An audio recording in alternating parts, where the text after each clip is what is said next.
Hi everyone, I'm John McDonald. I'm the founder of Sammy Hammade. We're a company that makes doors that fit IKEA cabinets. Our latest venture is the brand Boxi, which is the first American-built direct-to-consumer line of cabinets for the entire home. It's going to launch at the end of April. We're excited about that. Please keep an eye out for it. One of the things I've done over the last year to occupy my time, and who knows what else, is collect tiki mugs. And so this is a guy that you might recognize if you're a fan of movies, if you're a fan of the 80s like myself.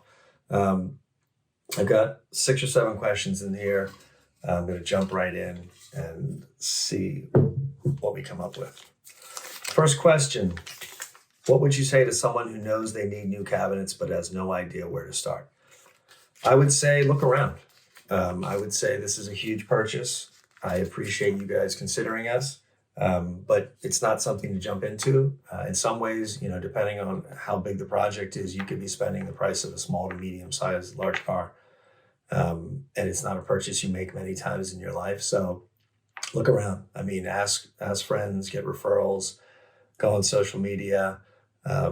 Consider local guys and girls. I mean, that's how I started out. There are a lot of really talented craftspeople probably in your neck of the woods, in your community.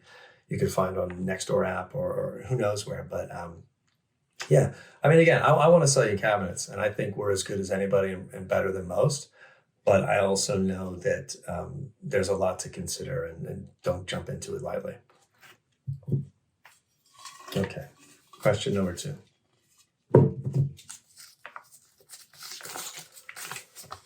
Can you remember the moment you had the idea for Sammy Hammade? I can, absolutely. I tell this story a lot, and the fact is this is a spectacular idea somebody gave to me.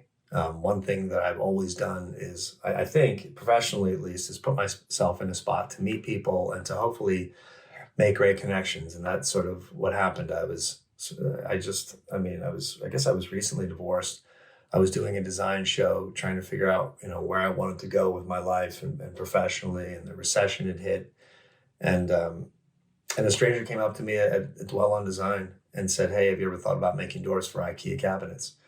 And the answer was no. I didn't really even know what he was talking about. I mean, I knew IKEA as much as anyone does, but we talked about it that day. We talked about it the next day. I thought about it for about 9 months, and then I finally started to say, okay, can we incorporate IKEA into, working with my custom clients in LA? And that's what we did.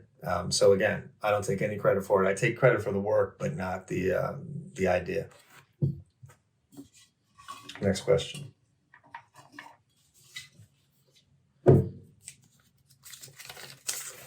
What would you say to other woodworkers or furniture makers who are reluctant to dive in deep with social media and collaborations, meaning life outside of the workshops? I would say you got to do it. Let me qualify that. I mean, it depends on what you want, right? So if you want to be a local sort of small business sole proprietor, incredibly, that's an amazing thing to be. Maybe it's not as important. If you have any aspirations for anything bigger, any kind of scale or growth, it is important to sort of look at social media, look at working with other companies, other brands, learning as much as you can regarding the business side of things. I mean, that's what I did. I sort of jumped right in. I was in my early to mid 30s. I'm 53 now. But at 21, I moved to California with the hope of working in the film business in some capacity. I had no idea I was going to be rich and famous. It didn't matter which one came first. And neither one happened. So I waited tables the whole time. I did a bunch of different things. In my early 30s, I stumbled upon woodworking, which I never imagined I would do, but I did. And I applied myself, and I made a lot of good friends in the industry. And that's the takeaway, right? It's like, don't limit yourself, number one, to what you think you can be. And number two, once you hopefully figure that out, don't think that people don't want to help. If you're respectful and if you actually ask, and that's the thing too, ask. I try to be as supportive of people as possible, because so many people were to me. What's next? All right, let's see.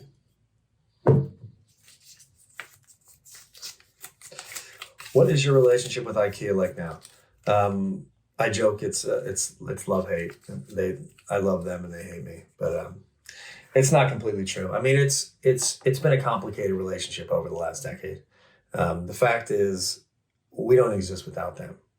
That's a fact. I mean, they built a system that has allowed this incredible ecosystem to sort of spring up around it. So you have companies like us that make doors, and you have great companies like BEMS that make slip covers for chairs and sofas. Pretty Pegs makes furniture legs.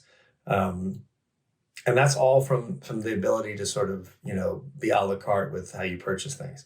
With us, it's never been a situation where I've said, don't buy their doors, buy ours. IKEA lets you not buy doors.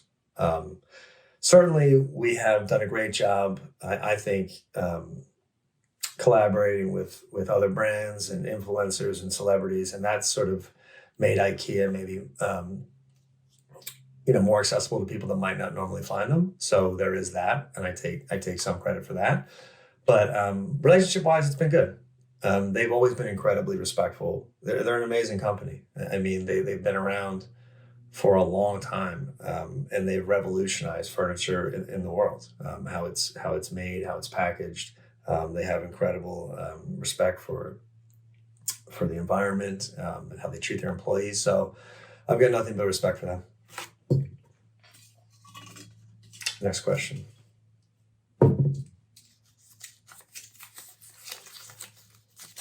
Did you learn anything useful from your effort to work as part of the LAPD? Told that story a bunch too. I did learn a lot. I mean, it was a time, as I mentioned, in my early 30s when I realized finally that the film business, wasn't going to work out. Writing was not going to happen as a career. I needed to do something. It was post 9/11. Like a lot of people, I was sort of, looking inward and saying, can I contribute? What can I do? And so I, went down this path.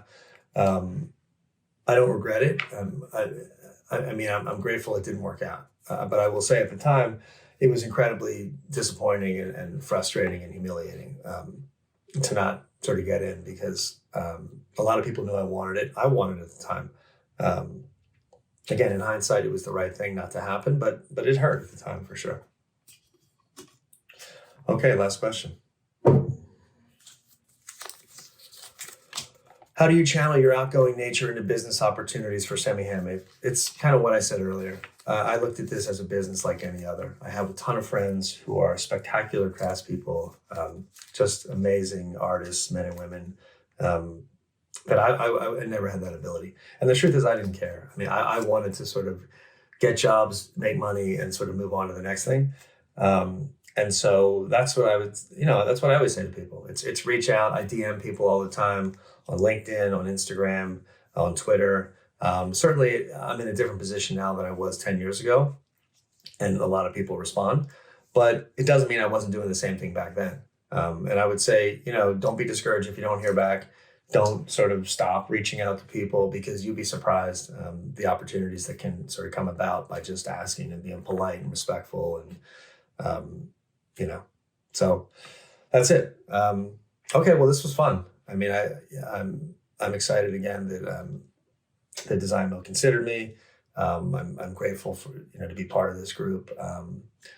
Thank you again to DMTV Milkshake. I appreciate everyone's patience. I know I can be a little long-winded. And stay safe. Thanks again, everybody.